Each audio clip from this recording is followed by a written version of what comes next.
A rare Sunday of racing in Cape Town. We visited Hollywoodbets Durbanville on the Sunday. We had 9 races, good quality, lots of excitement, bit of controversy mixed in as well. I suppose what would a race day be without it? Let's go straight into race number 1. The Hollywoodbets Durbanville welcomes your maiden plate for fillies and mares, which was won readily by number 1 Call of the Karoo. JP Funamava and Glenn Cotson teamed up. It was a narrow victory. Ruby Rex made things really interesting in the end, and the first time a Take That made some good late gains, but there was no doubt that not winning out of turn was number 1 Call of the Karoo. The lead by 2. Ruby Rex a second. Take That doing some good late work. It's Call of the Karoo taken on by Ruby Rex into the closing stages. Ruby Rex, Call of the Karoo. Call of the Karoo just got it over Ruby Rex. Then we went on to race number 2. It was the start of the bipot, and this was the Lucky Fish Plinko maiden plate. They went 1,000 metres. It was a double up for JP Funamava and Glenn Cotson, as number 10 Caribbean Gold showed the sufficient improvement from run 1 to run 2 and did the job, beating Moody Blue by a cosy margin. Lots to like about this filly Caribbean Gold. She's definitely on the right track. She'll be tested sufficiently out the maidens, but can't knock her the way that she's come out of that form line and stepped up from run 1 to run 2. Sicily, but Caribbean Gold, Glenn Cotson on the double with JP Funamava. Second goes to Moody Blue. Third is Well, here's a horse that's well and truly on the up. Scottish Kiss winning race number 3. This was the VHM Racing Syndicate B Stakes over 1,250 metres. Scottish Kiss, hats off to Callan Murray. Saddle slip was almost over the horse's head, but he kept a good lid as best he can on this horse from start to finish, but it was a dramatic victory. He made all, and he made it look easy considering the adversity he faced.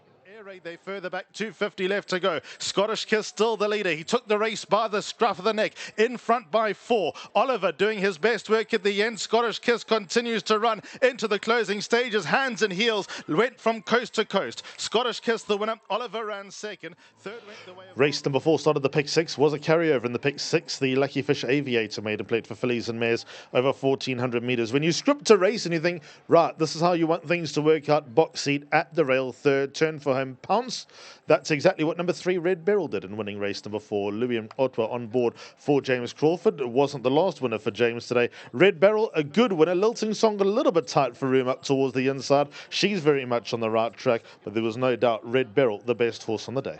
Song Amaya was next best, but it's Red Beryl in the lead, got a length and a half to spare. Lilting Song down the inside, took a brave route, tries to have a go, but Red Beryl kept her at bay. Lilting Song second, third goes to Elise. Then we went on to race number 5, started Jackpot 1, joined the Race Coast Turf Club, maiden plate for fillies and mares over 1,800 metres. Now, this didn't turn into the most traditional long-distance race, but what it did show is that the winner is very much likeable and one to follow. I suppose when we get to the Cape Oaks towards the start of next year, she could be a horse that's very much in the reckoning. That's American Beauty. Richard Ferree rode her to victory for Justin Snaith. Richard's had a good few days with winners in Joburg yesterday and 2 days ago in Aberge. American Beauty mowed them down towards the outside in the colours of Bjorn Nielsen. She's becoming a likeable filly. I know that she might not have beaten the hottest field of all time, but she's definitely on the up.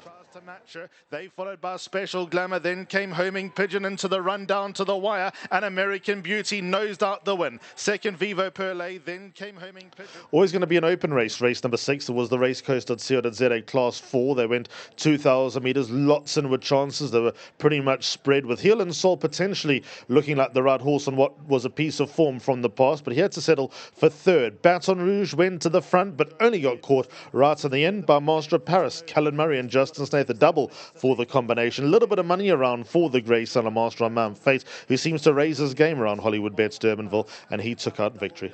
Gentleman Joe, they all trying to have a dig. Baton Rouge, but here's Master of Paris up towards the inside, getting on terms. Master of Paris went past Baton Rouge, and Master of Paris drew away. Baton Rouge second, Heel and Soul. And then on to the 7th race, potentially the race of the day. Some horses here with some high aspirations. The Lucky Fish Power Pick Middle Stakes, 1,500 metres was the distance. This race belonged to Michelle Ricks. First day as a trainer in her own right after her legendary father Harold dropped the reins and gave them over to Michelle in her entirety. And it was Handsome Prince recently moved to the Michelle Ricks yard. Gareth Wright on board for Westwood Bloodstock. It was Please Be True and all Please Be True going into the final 200 metres. It was the only horse who could win, but Handsome Prince with a massive turn of foot chased him down and won by a narrow margin.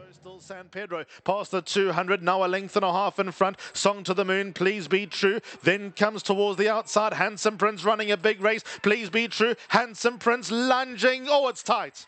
Handsome Prince will please be...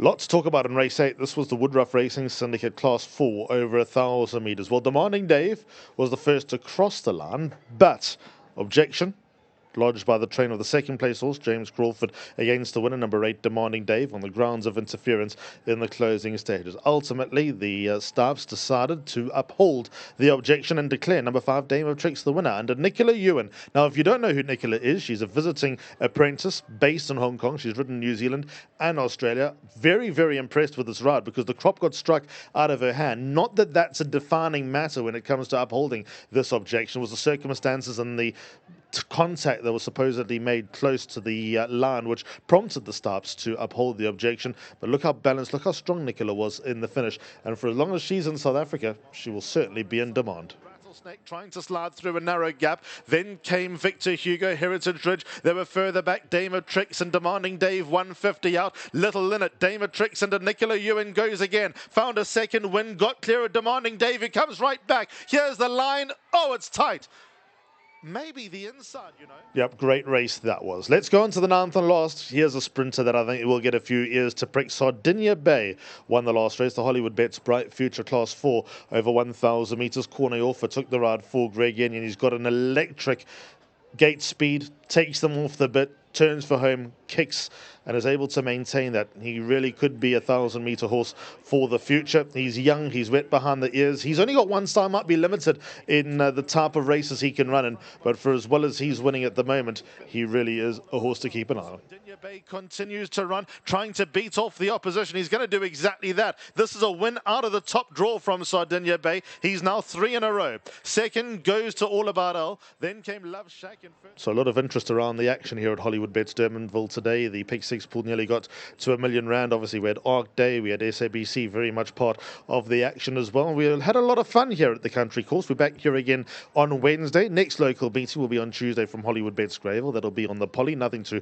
get excited about on Monday, but really looking forward to it all. It'll be another good week of action as we close off next Sunday down in KZN with the Michaelmas Handicap. But lots of action to go on from coast to coast, whether it's up in Joburg, PE, Durban or Cape Town. Lots of winners to be had, and we hope that you had a wonderful day's racing. Until next time, from myself, Alistair, and the rest of the team, good night.